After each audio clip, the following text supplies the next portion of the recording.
27 मई 1964 उस दिन लोकसभा का एक विशेष सत्र बुलाया गया था जो अगले 7 दिनों तक चलने वाला था। इसका मकसद कश्मीर मुद्दा था जिस पर खुद प्रधानमंत्री नेहरू को बोलना था। उस वक्त जम्मू कश्मीर के सबसे बड़े नेता शेख अब्दुल्ला पाकिस्तान की यात्रा पर थे।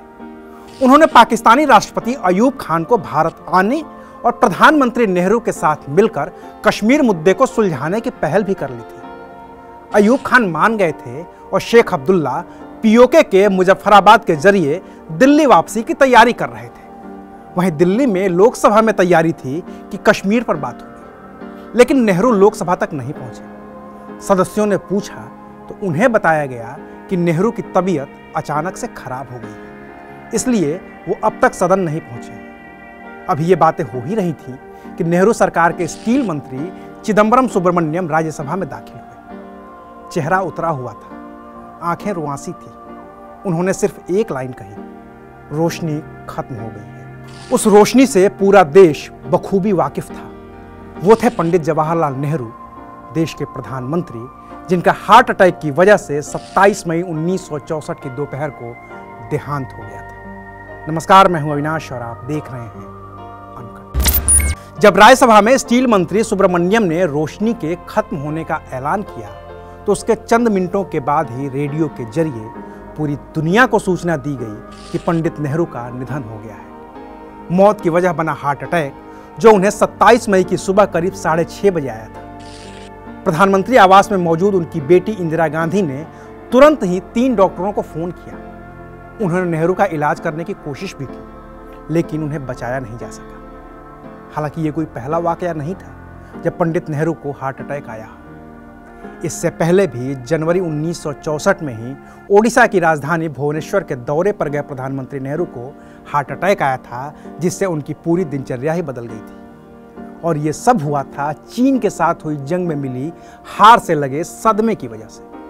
1962 में चीन के साथ हुई जंग में करारी हार के बाद भी पूरा देश करीब करीब एक सुर में पंडित नेहरू को ही इस हार के लिए जिम्मेदार ठहरा रहा था। राष्ट्रपति सर्वपल्ली राधाकृष्णन तक ने इस हार के लिए पंडित नेहरू को ही जिम्मेदार ठहराया था। खुद नेहरू भी इस हार के लिए खुद को जिम्मेदार मानने लगे थे, लेकिन उन्हें सदमा सिर्फ इस बात का लगा था कि चीन ने हिंदी चीनी भाई भाई का नारा देकर उन्हें धोखा दिया है। इस सदमे ने 73 साल के नेहरू को बीमार कर दिया था, बहुत बीमार। इतना कि उन्होंने करीब 1 साल तक कश्मीर में अपना वक्त बिताया ताकि उनकी सेहत ठीक हो सके, लेकिन सेहत ठीक नहीं हुई। वो फिर उतने सक्रिय कभी नहीं रहे जितने वो चीन युद्ध से पहले हुआ करते थे। उन्हें दिल्ली लौटना ही पड़ा। जनवरी 1964 में जब वो भुवनेश्वर के दौरे पर थे तो उन्हें हार्ट अटैक भी आया था, लेकिन तब डॉक्टरों ने स्थिति संभाल ली थी और उन्हें और ज़्यादा आराम करने की सलाह दी थी।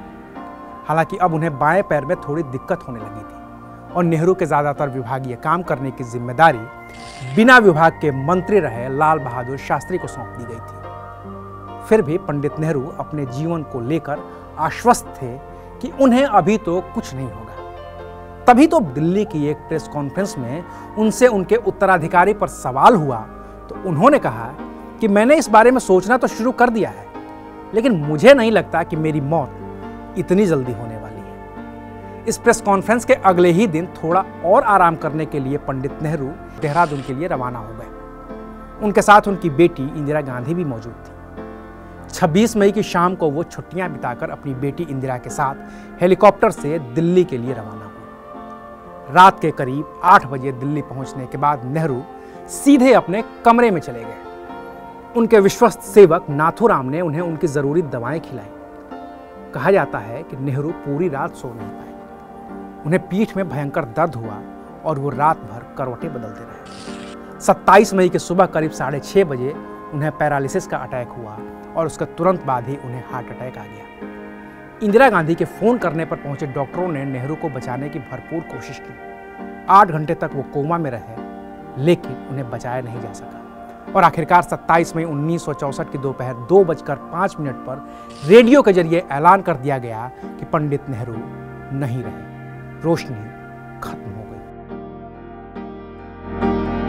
इस रोशनी को पूरी दुनिया की कितनी जरूरत थी, इसका अंदाजा इस बात से भी लगाया जा सकता है कि अमेरिकी अखबार न्यूयॉर्क टाइम्स तक ने 27 मई को ही अपना स्पेशल एडिशन निकाला और फिर 28 मई को भी पंडित नेहरू की मौत की खबर अखबार के पहले पन्ने पर छपी थी। उस दिन शाम करीब 4 बजे प्रधानमंत्री आवास पर 2.5 लाख से भी ज्यादा लोगों का हुजूम उमड़ा था, जो अपनी बुझी हुई रोशनी के अंतिम दर्शन करना चाहते थे। 29 मई को जब पंडित नेहरू का अंतिम संस्कार हुआ तो पूरी दुनिया के सैकड़ों नेता और राजनयिक उसके गवाह बने थे और अपनी श्रद्धांजलि दी थी। आज जब देश मंदिर, मस्जिद और नकाब हिजाब जैसे फिजूल के मुद्दों पर बहस में उलझा हुआ है, तो नेहरू के रूप में वो रोशनी नजर आती है जिसने धर्म को राजनीति से अलग रखने की पुरजोर वकालत की थी और जिसके लिए उन्होंने राष्ट्रपति रहे राजेंद्र प्रसाद से भी उलझने में कोई कसर नहीं छोड़ी थी। शुक्रिया, आप देख रहे थे अनकट।